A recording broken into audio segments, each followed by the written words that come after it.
The Joseph Schlitz Brewing Company presents the Schlitz Playhouse of Stars.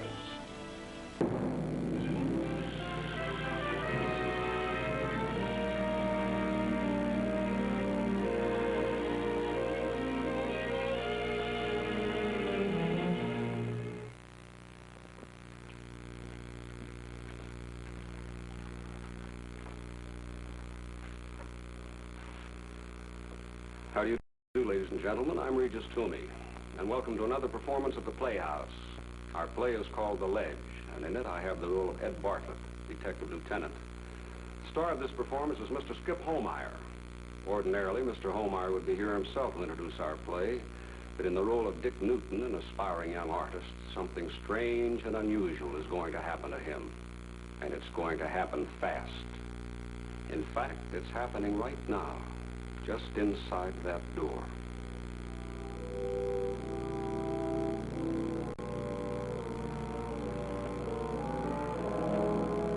Yes, this is Dick. You might know him, or someone like him.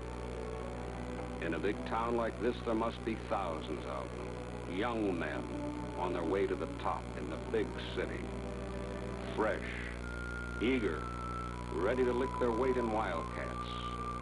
They hop a plane, or a train, or a bus, or hitchhike to hit the big town, knock on its ear. Yes, there must be thousands of them, only Dick is different, quite different. And the time now is 8:22. It's a beautiful day, friends. Yes, sir, a humdinger top-notch here of a day. No rubbish today, good people, no siree. You can leave that old umbrella at home, too. Why, that old sky's so clear you can see for miles. Yes, sir. But say...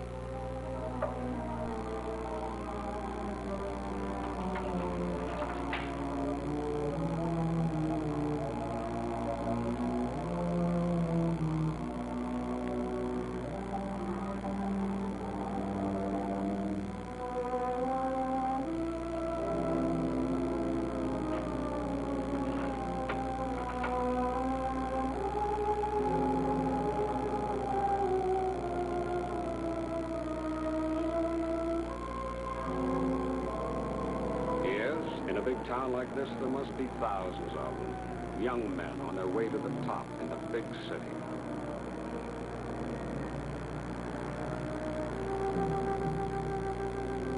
Only Dick is different. Quite different.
Relax. Come on, come on. There's a reward, ain't there? I saw him first, didn't I? All right, I'll handle it.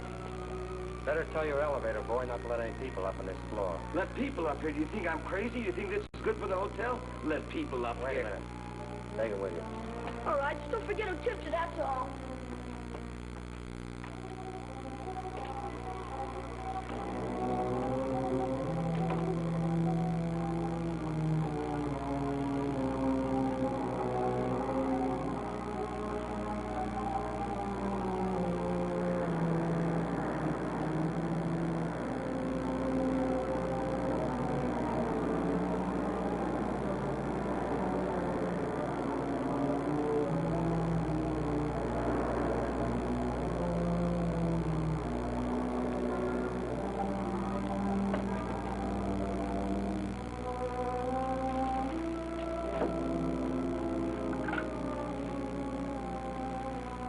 Police Department. Emergency squad room, please. Hello, this is Patrolman Ryan, 27th, Shield 3465. I'm in apartment 16C of the Underwood Tower. Intersection 12th and Grand. I got a diver.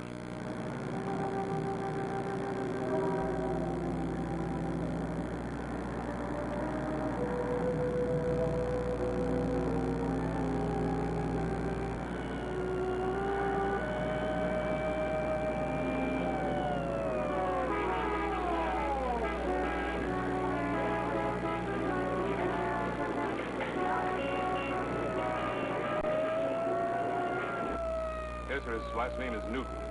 N-E-W-T-O-N. First name Richard. No middle initial. Lieutenant Bartlett wants a phone check on a clothing store. The name is the Sport Mart. S-P-O-R-T-M-A-R-T.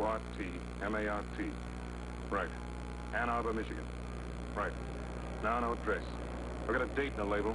March 3rd. I repeat, 3/1950. Repeat, 1950. Listen, will you tell the lieutenant to talk to Mr. Olson? He's going nuts. Who's Olson? Who's Olson? He's the owner of this place, that's all. He's blowing his top. What's he worried about? He's not out there. Worried about? Did you see the lobby? Have you seen the streets outside? I've been busy. Squad cars, fire engines. Now they're roping off the whole block. Relax, will you? He hasn't jumped yet. You will get him in the ropes or nets or something. He will come in, won't he? He won't actually jump. Who knows? Crazy, you know. It's just crazy. So they say. Nobody in their right mind would take a dive. It doesn't solve anything. Did you find out anything? Tell me when you're ready to lower, Jimmy. Be careful, they look up sure. What's going on? We'll try to come up from below. The crew all set in the 14th? Donaldson, can you hear me? Come in if you got me. Come in. Donaldson, can you hear me? Come in if you got me. Get hold of the drugstore to fill this, will you, Ralph? Give him this number. See if it's a local doc. If it is, call him. Is there a driver downstairs? Yes, it's Squad 9. All right, if you locate the doctor, send a car for him. Yes. Lieutenant. Not now. What? Did you get that registration card he signed? They're looking for it in the office now. Get me the card. If he gets any mail this morning, I want that, too. Lieutenant. How's it going, Ken? Well, don't count on the net or the platform. Oh, ledge. I mean, a 3-foot overhang. That's great. Who's got the street? Miller, he's got a pretty well roped off. Has he moved yet? No, not a muscle. Still staring straight ahead. Well, I guess there's no time like now to let him know he's got an audience. So there's a column sticks out between you and him. Can you see around it? No, I don't think so. No chance of grabbing him either. Great. Ralph's trying to get hold of a doc. His name was on the bottle I found in the medicine chest. A local doc? The building man thinks the kid's from out of town. Well, this is a local drugstore. The prescription's only filled a week ago. May mean nothing, though. Medicine looked like eye drops. Well, I'll help Ralph. There's nothing more I can do with the ropes. Give me a sign if you locate the doc. Yeah, right.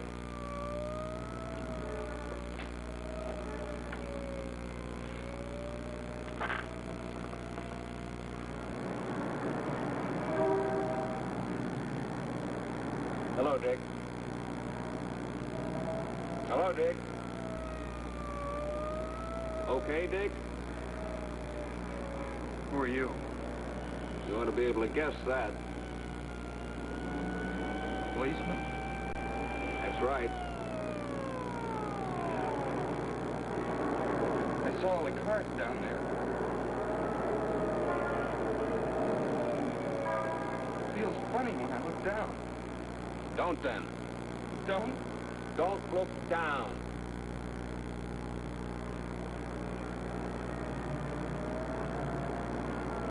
I can't see you. The column sticks out too far. I can't see you very well either, Dick.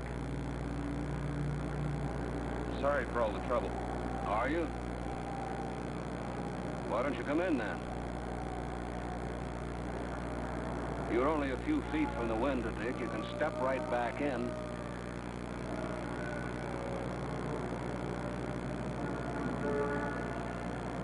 Nobody's going to be sore at you, kid. Come on in and we'll forget all about it. You might as well talk to me, kid. There isn't much else we can do. Funny. Funny? My shoe, my right shoe. What about your right shoe? Nothing. Funny, that's all. It's untied. Oh.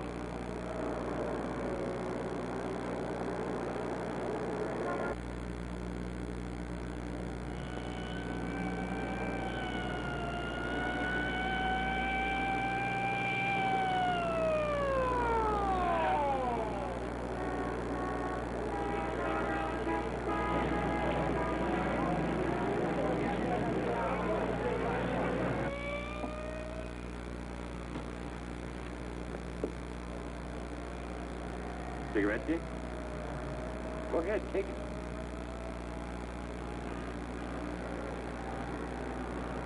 Your voice, I know you. You ought to. It's Dr. Burns. They sent for you? That's right. My name was on your prescription. Shouldn't bother you, that's crazy. You're my patient. Doctor, please, go away. In a moment, if you want me to. How are your eyes, Dick? You know. I know they're going to get better in time. You told me. Didn't you believe me, son? This isn't the first time someone's become discouraged, you know. That is the trouble, isn't it, your eyes? They're not getting better, don't you understand? They're getting worse. Worse. I told you that, you know. You said... I said they'd grow weaker, Dick. Remember? Even before the operation, I said they'd grow weaker. But I also said that after a time, they'd grow strong again. I said that, Dick. After a time. A long time. Doctor. Yes? Don't treat me like a child. Not now, not anymore. You're not a child. Day by day, hour by hour, I tell you, I know they're my eyes. I know. You know you're wrong, son. Your vision will come back. You will see, Dick. I promise you, you'll be able to paint again. Sure. Don't you believe me? Look, I don't blame you. It's just that I know, don't you see? Know what? You have to tell me I'm going to be all right. You tell any patient that. You have to. No, son. Yes. Don't you think I saw them? The people at the hospital, at the clinic, at your office. You tell them all. No. It's funny, at first they don't mean anything. Just people going to see the doctor. And you begin to think about it. They're not like me. They're going blind. Then one day you wake up. It flashes through your mind fast, just like that, and then you know. You know you've been kidding yourself. You know you are like them. You're going blind, too. Dick, I swear you're wrong. You're dead wrong. Am I?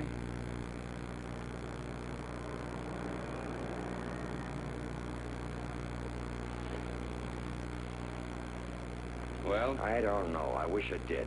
So do I. We don't have a chance of getting with the net. Any family? Mother's somewhere in Michigan, I think. I have it in my record. I sent for them. Any girl? I wouldn't know. Were you on the level with him just now, Doc, about his eyes? Completely. There's no foundation at all for his fear. I wish he knew that. He does if he'd think. Nobody's thinking to decide to step out onto a ledge. I know. Panic will grow. You can bet on it. It feeds on itself. Lieutenant, Yes? there's a girl outside named Joan Webster. That is? No, the doc says she wants to see him. Doctor, Yes, Lieutenant. somebody wants you. Why, Joan, what in the world are you Dr. doing? Burns, I heard about Mr. Newton. I'm sorry. I just had to come. You know him? I wasn't too I worried. know about him. I've typed all his records in the clinic. Yes, I know, but... When I came to work this morning, Miss Fleischer told me what had happened. Well? I know this sounds strange, Dr. Burns, but I can help him. But, Joan, you don't know him. I do know him. I've typed all his records. I can't help him. What is it, Doc? This is Miss Webster, Lieutenant Bartlett. Detective Lieutenant Bartlett's in charge here. Miss Webster's a volunteer assistant at my clinic. She's familiar with Newton's history. Oh? Let me speak to him, Lieutenant, please. All right. See what you can do.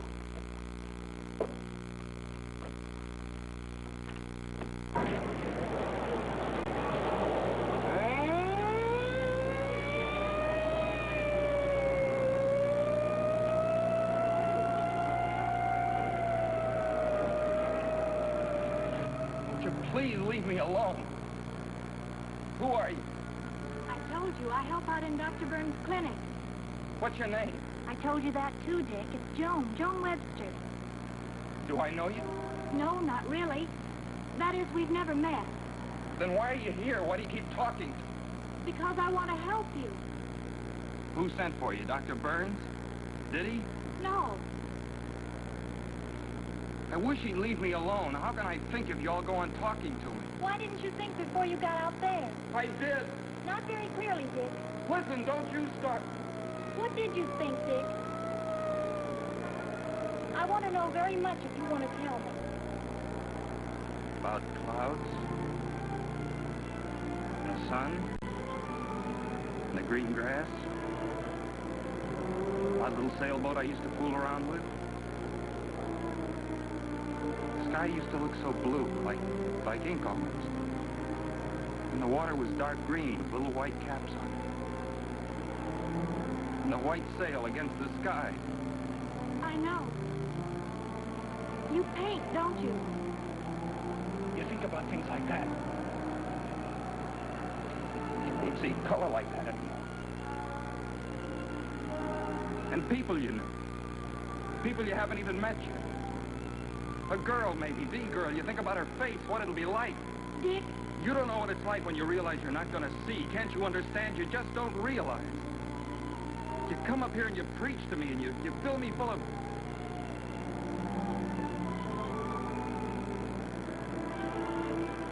Joan?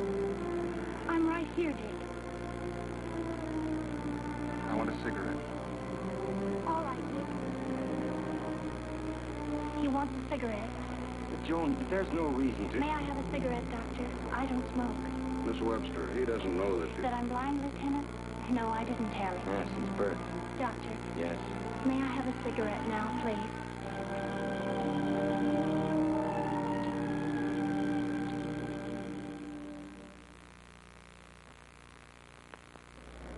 They're willing to try if you are. Tell him to hold it a minute. Doc, I want to talk to you. Ryan, take over for Doc. Now, Doc, what do you think? You know him better than we do. Think about what? Well, I got a crew on the roof. There's not a chance of getting a man down to him, but we could use a rope. A rope? A lasso, you might call it. So would it work? Well, it has. The odds aren't good, though. And if you try and miss? He's liable to get rattled and die. Quite probable. Well, Lieutenant? Tell him no. That girl Joan's certainly doing a good job. Yeah, she's letting him smoke again. She's quite a girl. Yes, she is. Did you tell me she types for you? Well, there's nothing unusual about that. Quite a large number of blind people type. I use a transcriber. That's certainly one for the books. Huh? Oh, a kid out there that thinks he's going blind and isn't. A girl's been blind all her life. Lieutenant. What do you want now? Mr. Olson's downstairs. He says you better do something about the lobby. And just what does Mr. Olson suggest? For one thing, they've got cameras down there. Newsreel cameras, television cameras. I don't know, but... Tell Mr. Olson this is his big chance. Get his picture in the movie. Tell him I said that. Joan? I'm still here. What was the name of that lake again? Okonomowak. Funny name. It's a nice lake. In the summer, we had watermelon races. What? Haven't you ever heard of a watermelon race? No. That's the first time I've heard you laugh. Watermelon races are fun. They float, you know. My father used to take the outboard out on the lake before the race and... Okonomowak Lake. Of course, silly. He'd dump a dozen watermelons into the water, and then we kids would go after them. How? In our sailboat. That's what made it a race. The boat that brought back the most watermelons won. Sounds like fun. It was. If there's a good wind, they float all over the lake, clear over to Lindsay's Cove. You a good sailor? Well, I don't get seasick, if that's what you mean. I mean, can you handle a boat? I suppose I could. My brother did most of the sailing, though. Joan? Yes? What do you do? I told you I help out in Dr. Burns' clinic. Then what? I mean afterward. Where do you live? In a hotel, like this one, sort of. Only it's just for women. Sounds awful. It is. What else? What do you do afterward? On your days off? Oh, lots of things. I listen to music, sit in the park sometimes. Yesterday I went to the zoo. I was there last week. It's fun. I love to listen to the animals. Listen? Listen to them? Well, sure, don't you? The lion roars and the monkeys talk all the time and... What do you mean, listen? What? You said listen to the animals instead of see the animals. Did I? I mean, I know what you mean. No, Dick. I don't think you do. Who told you to say it? Dr. Burns?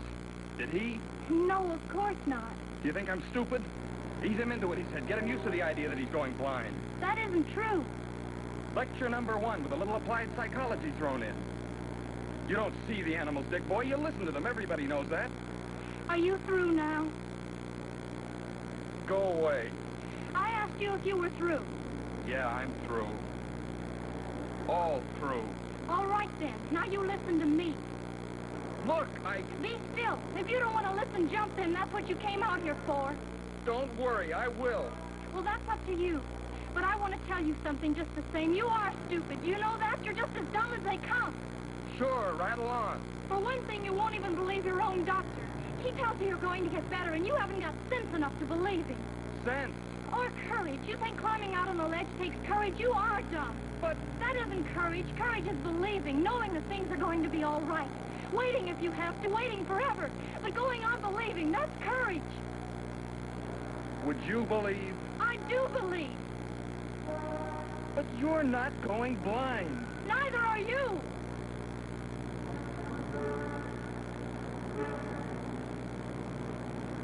Joan? But even if I were, I'd still believe. In what? Do you really want to know? More than anything. I believe you don't see with your eyes, Dick. Blind or full-sighted, it doesn't make any difference. You see with your heart.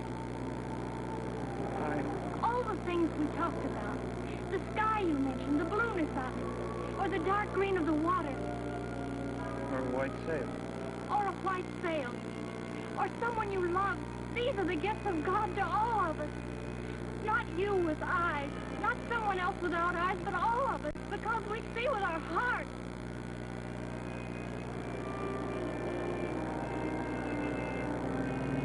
Joan. I'm right here, Dick. Joan,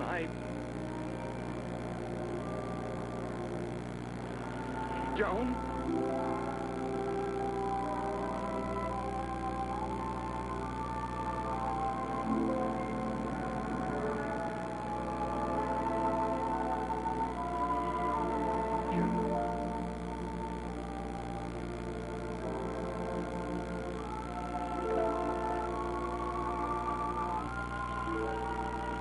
Get her out of here, Doc. If he's ever coming in, this is it. Ryan, clear the hall. Get everybody out of there except that girl. Keep her there. Send Doc back. Yes, sir. Now, Ken, you know what to do. Keep back.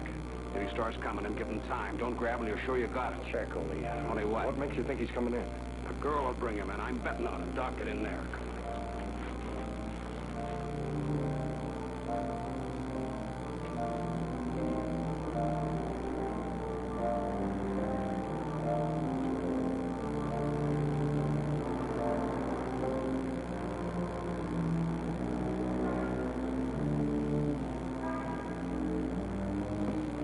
Joan? Easy, Dick. Take it easy. Doctor. Dick, sit down and rest. No.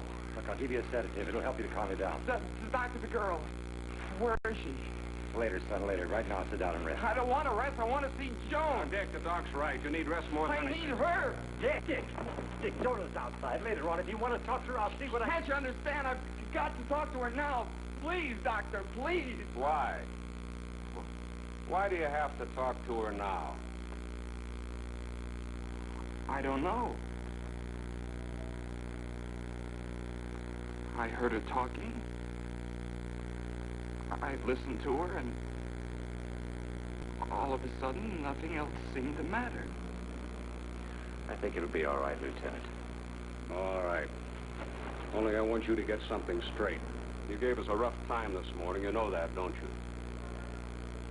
Sorry. I don't care if you're sorry. You know you were a dope. Taking a dive settles nothing. Do you know that now, Dick? I know. All right. I'm going to take a chance on you, but remember, we're not going to fool around now. I won't either. Okay, go ahead.